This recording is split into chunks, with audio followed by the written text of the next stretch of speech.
There was something different about that night. Jonas, a 42-year-old man, married and father of two, had never been a disbeliever. Since childhood, he had attended church, listened to sermons, and tried to live a righteous life. He knew that Jesus died on the cross for the forgiveness of sins and had always believed in that. Yet deep down, he carried a weight he could never explain. He prayed fervently, fasted, sought answers, but still felt an emptiness that followed him like a shadow. He read the Bible frequently. However, the words seemed distant, without any real impact. It was as if something were missing, as if Christ's cross had been enough for others, but not for him.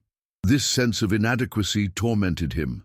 He wondered why he still struggled against the same sins, the same fears, and the same insecurities, even after so many years of faith. He had heard countless sermons about the cross, yet why didn't his life reflect the victory that the preachers so often spoke about? Why did he still feel as if he were chained by invisible bonds? That night, sitting on his porch and looking up at the starry sky, he felt that something was about to change. As he reflected on his faith, something inside him began to unsettle him. It was a strange sensation, as if a profound truth were within his reach, yet something he had never seen before. His mind returned to a verse he had read earlier. "My people are destroyed for lack of knowledge." Hosea 4:6. That phrase echoed in his mind, growing ever stronger. He began to question himself. What do I not yet know? What am I failing to see about God? The thought sent a shiver down his spine. He felt an inexplicable warmth in his chest, as if an invisible presence were trying to draw him to an understanding that would change everything. For a moment, he had the impression that someone was by his side. The wind blew strongly, making the trees sway, and a shiver ran down his spine. Jonas closed his eyes and prayed, "Lord, if there is something I have not yet understood about the cross, please show me." As soon as he finished that prayer, a peace took over his heart, yet at the same time a different weight fell upon him. Something was about to be revealed. Jonas remained silent, letting the night breeze caress his face as he tried to process that sensation. His heart was racing, but it was not fear. It was as if something deep was about to be unveiled, something that would completely change his view of the cross. He slowly stood up and went inside, heading to his bookshelf where he kept his Bible. He opened it aimlessly, letting the pages slip through his fingers, and his eyes fell on a verse in Isaiah. "Surely he has borne our infirmities and carried our sorrows, yet we esteemed him stricken, smitten by God, and afflicted." Isaiah 53:4. Jonas had read that passage countless times before, but this time something in him reacted differently.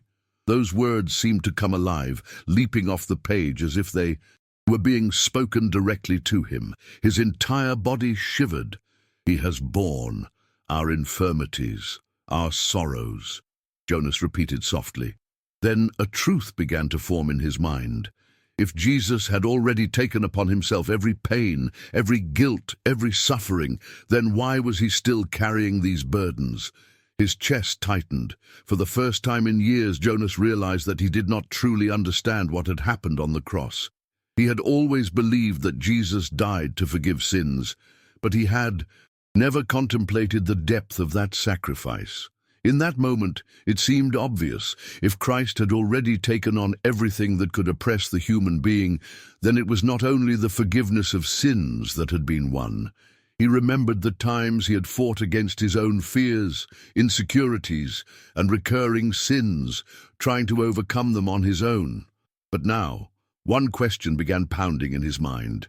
If Jesus conquered all that on the cross, why do I continue to live as if I were imprisoned? The anguish grew within him, followed by a mix of frustration and hope. What was he about to discover? His breathing grew heavy and he closed his eyes for a moment, trying to calm his heart. Something was about to be revealed, and this time he knew he could not ignore it. Jonas felt an urgency within him, as if he were on the brink of a discovery that would change his life forever. He picked up the Bible again and leafed through the pages with anxious fervor. like someone desperately seeking an answer. His eyes fell on a verse in Colossians, and having disarmed the powers and authorities, he made a public spectacle of them, triumphing over them by the cross. Colossians 2:15. The reading made his heart race. How had he never noticed this before? He had always known that Jesus conquered sin, but now he clearly saw that the cross was more than an act of redemption. It was a victory over all the spiritual forces that oppressed humanity. Christ had not only paid the price for sins, but also destroyed the enemy's power over those who believe in him. Suddenly, Jonas recalled all the battles he had fought alone, all the times he had struggled against guilt, doubt, fear, as if he were still imprisoned by something that had already been broken 2,000 years ago. He finally understood. He had been living as a prisoner in a cell whose door had already been opened. The truth hit Jonas hard. He fell to his knees, clutching the Bible with trembling hands. The cross was not merely a distant event in time. It was not just a story he had heard since childhood. The cross was real, alive. And what had happened there had a direct impact on his life at that very moment. He closed his eyes and whispered, "Jesus, I no longer want to live as if your victory were incomplete. Teach me to see what I have never seen before." The instant he finished that prayer, he felt a presence fill the room. A gentle warmth enveloped his body, a peace so intense it almost felt tangible. Tears began to roll down his face without him even noticing. For the first time in years, he felt truly free. As if all the invisible chains he had carried had been broken, his mind was flooded with an indescribable certainty. He no longer needed to fight alone. He no longer needed to carry what Christ had already taken upon himself. The cross had already done everything. He only needed to believe and live that truth. Jonas remained there, on his knees, absorbing every sensation that enveloped him. The silence of the house seemed to have taken on a sacred weight, as if time itself had stopped in that moment. For the first time, he was not just believing in the cross, he was experiencing its power. His hands still held the Bible open, and his tearful eyes fixed on another passage he had never truly understood before. So if the Son sets you free, you will be free indeed. John 8:36. Those words had never seemed as real as they did at that moment. How many times had he repeated that verse? Without understanding its true meaning, Jonas realized he had spent his entire life trying to achieve a freedom that had already been granted. He had prayed for strength, fasted seeking liberation, fought against haunting thoughts, all without realizing that he was already free. He didn't need to struggle to obtain something that Jesus had already guaranteed. The cross was not a cry for help, but a proclamation of victory. It was as if scales fell from his eyes, as if the truth that had always been before him had finally been illuminated by a light that dispersed every shadow of doubt. Taking a deep breath, Jonas slowly stood up. His legs trembled, and his heart raced, not out of fear, but out of excitement. It was the feeling of someone who had finally found what he had always been searching for. He walked to the living room, sat on the sofa, and closed his eyes, letting it all settle within him. Suddenly, his mind was invaded by memories of moments when he had felt unworthy, overwhelmed, defeated. He saw himself praying, asking God to free him from burdens that he now understood had already been removed. He felt small before that revelation. How could he have lived so long without seeing what Christ had already done? But instead of guilt, a deep gratitude began to grow within him. It wasn't too late. He could live this truth from that moment on. With a smile that appeared involuntarily, Jonas looked at his hands and whispered, "I am free." For the first time, he truly believed it. Jonas rose from the sofa with a newfound awareness. It was as if he had just awakened from a long sleep and was seeing reality for the first time. He remembered the countless times he had asked forgiveness for the same sins, As if Jesus had not died for them once and for all, he recalled nights of tears, feeling unworthy, questioning whether God truly loved him. Now, everything made sense. God's love had never been in question. The problem was that he had not understood the depth of what happened on the cross. "It is finished." Those were the last words of Jesus before he gave up his spirit. John 19:30. Jonas knew them well, but he had never stopped to reflect on their true meaning. What was finished? Forgiveness? Yes. But not only that. Victory, liberation, the complete reconciliation between God and man. He no longer needed to bow to fear, guilt, or spiritual bondage. The cross had been enough. The weight he had carried for years, the fear of not being good, enough, the relentless effort to earn God's favor, had all been lifted. For the first time, Jonas felt truly loved, not because of what he did, but because of what Christ had already done. As these truths solidified in his heart, something unexpected happened. The phone rang, breaking the sacred silence of the room. He hesitated for a moment before answering. On the other end of the line was an old friend, Raphael, someone Jonas hadn't seen in years. Raphael sounded emotional. His voice trembled. As he said, "Jonas, I don't know why, but I felt I needed to call you now. Something strange happened to me. I was praying and had a very strong feeling that I should speak with you." Jonas felt a shiver run down his spine. He had known Raphael since youth and knew that his friend also carried doubts and spiritual struggles. Suddenly, Jonas realized that this revelation about the cross wasn't meant only for him. He needed to share it. With a smile on his face and his heart pounding with excitement, he replied, "Raphael, you have no idea what just happened to me. I think I finally understand what it means to be free." Raphael fell silent for a few seconds, as if trying to grasp what Jonas was saying. Then, in a voice laden with curiosity and anxiety, he asked, "What are you talking about? What happened?" Jonas took a deep breath. How could he explain in words something he had just come to understand? How could he convey the magnitude of what had just been revealed to him? But before he could answer, he realized that he didn't need an elaborate speech. He simply needed to tell the truth. The cross. We grew up hearing about it, but we never truly understood it. Jesus didn't just forgive our sins there.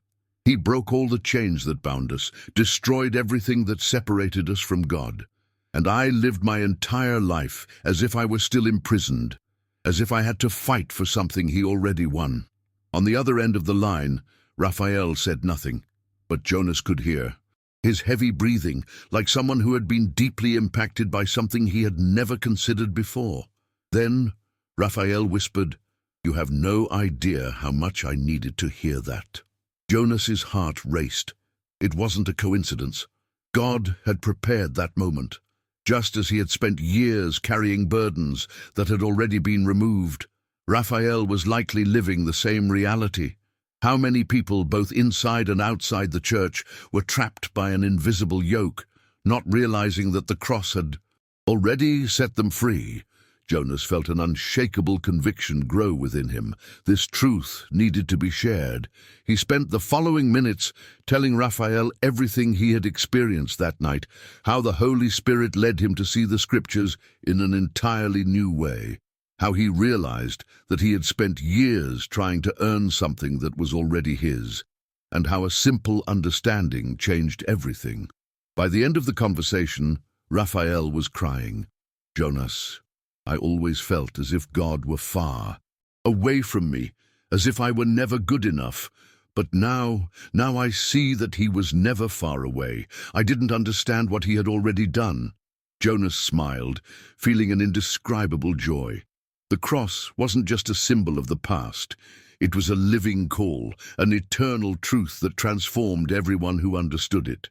The two friends remained silent for a moment, absorbing the depth of what had been said. Jonas felt that something greater was happening there. It was as if, for the first time, he was seeing the gospel with absolute clarity. It wasn't just about believing in Jesus or trying to be a better person. It was about living in the reality of what he had already accomplished. The cross wasn't a distant event, something that happened 2,000 years ago and remained in the past. It was a living victory, an irreversible change in the history of humanity that still echoed in every life that truly understood it. We live as prisoners when, in truth, we are free children, Jonas said, almost without thinking. On the other end of the line, Raphael sobbed. He had always believed in God, but never felt worthy. He always thought he needed to do more, be more, strive for God's acceptance. But now, for the first time, he felt the weight of that burden falling from his shoulders. Grace wasn't something to be earned, it was something to be accepted. The conversation continued for a few more minutes, but something in Jonas had already changed forever. He knew that this revelation wasn't just for him or Raphael. It was for all those who still lived without fully understanding what Christ had done. How many Christians kept dragging themselves, trying to win battles that had already been won? How many lived under guilt, fear, and condemnation when the cross had already shattered all those barriers? Jonas felt a fire grow within him. He had to share this. He couldn't keep this truth to himself. Before they hung up, Raphael said something that confirmed this conviction. "Jonas, I feel that God is calling us to something. I don't know what it is, but I know we can't live like this anymore." Jonas smiled. He knew it too. Nothing would ever be the same again. The cross had changed everything, and now it was time to live that truth. That night, Jonas couldn't sleep. His mind was flooded with everything he had understood. But more than that, with everything he now needed to do. He got up, grabbed a notebook, and began to write. These weren't just scattered thoughts. It was a testimony, a living reminder of what had happened that night. He jotted down every Bible verse that had impacted him, every truth he had finally comprehended, and above all, the indescribable feeling of freedom that now filled his heart. When he finished, he looked at the words before him and realized he could no longer live the same way. Something within him had been awakened. The cross wasn't merely a theological concept or a religious doctrine. It was a living truth, an undeniable call. He wondered how many other people were like him before that night, trapped in a mindset of defeat, not realizing that victory had already been won. "I can't keep this to myself," he whispered, clutching the notebook tightly. In that moment, he realized that the transformation God had begun in him was far from over. The next morning, Jonas made a decision. He didn't know exactly where to start, but he knew he had to share what he had learned. He called Raphael again, and together they decided to gather a few people to talk about the cross. "If I lived so long without understanding this, how many others are still living like this?" Raphael agreed immediately. They set up a meeting for the end of the week, not knowing what to expect, but with hearts burning for this new mission. When the day arrived, Jonas was amazed at how many people showed up. Some were close friends, others merely acquaintances, but all had something in common. They were carrying burdens they no longer needed to bear. And one by one, Jonas began to share what he had discovered. As he spoke, he saw tears in some eyes, expressions of surprise in others. What had happened that night wasn't just a study or a simple conversation. It was an awakening. The cross, so well known yet so misunderstood, was being revealed in its fullness. Jonas knew his life would never be the same. The days that followed were unlike anything Jonas had ever experienced. He began to notice changes in his own life. That constant guilt, that feeling of never being enough, simply vanished. He no longer prayed, asking for something that Jesus had already done, but rather he prayed in gratitude for what was already his. His heart felt lighter, his faith firmer. And the more he shared that truth with others, the more he realized how much they too needed to hear it.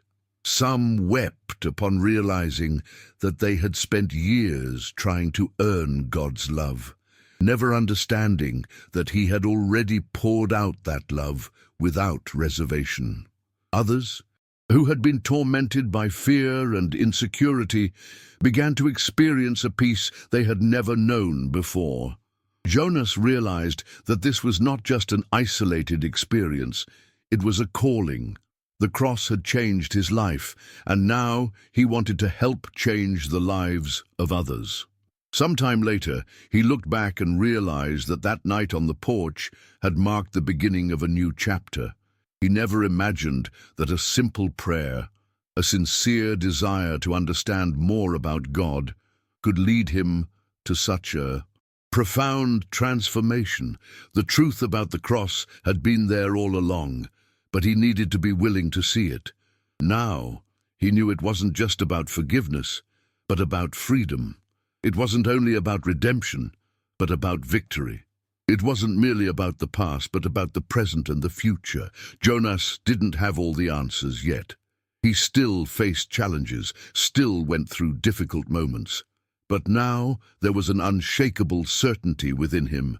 He no longer needed to live as a defeated person. The cross had already secured his victory, and with that understanding, Jonas decided that he would never live the same way again.